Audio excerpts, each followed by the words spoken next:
So let's talk about the various things that cause psychosis. So if you look at genetic predispositions, intoxicants, traumatic brain injuries, underlying medical conditions, medications, and substance abuse, those are going to be, as a general rule, most of the reasons. There still may be others, but most of the reasons that you're going to see somebody potentially get into a psychotic state. AI is a tool. It is an online tool. So in the absence of more information and more research, it would be very difficult for me to believe that AI is causing, because you can have a correlational relationship without causality, which is to say, could there be a correlation with AI and psychosis with somebody who has other pre-existing conditions? Certainly. But if we're talking about causality, there is nothing in the bodies of research to show that AI or any online tool can actually cause psychosis.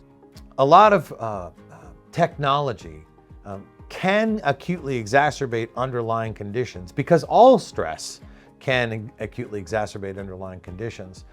What I say to families, and what I've said to them, especially for underage children and people in their formative years, even teenagers, is monitoring to the best of their ability what they are consuming and how long they are consuming it is a telltale indicator of what's going to affect a child. We know that certain video games are causing an uptick in propensity for violence because it is exposing them to violence. So we know that there's some data that definitely shows there are some at least strong correlations.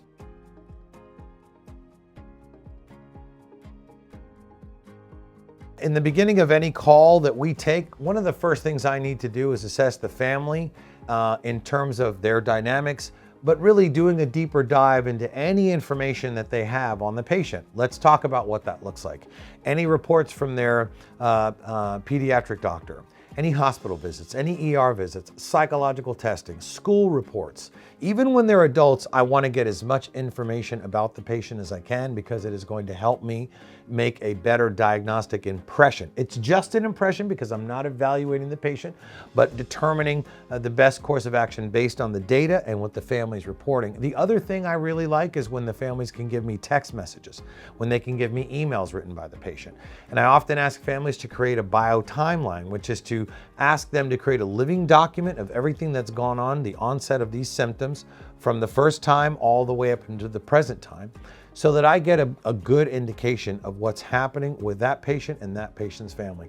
That's what my early involvement would look like.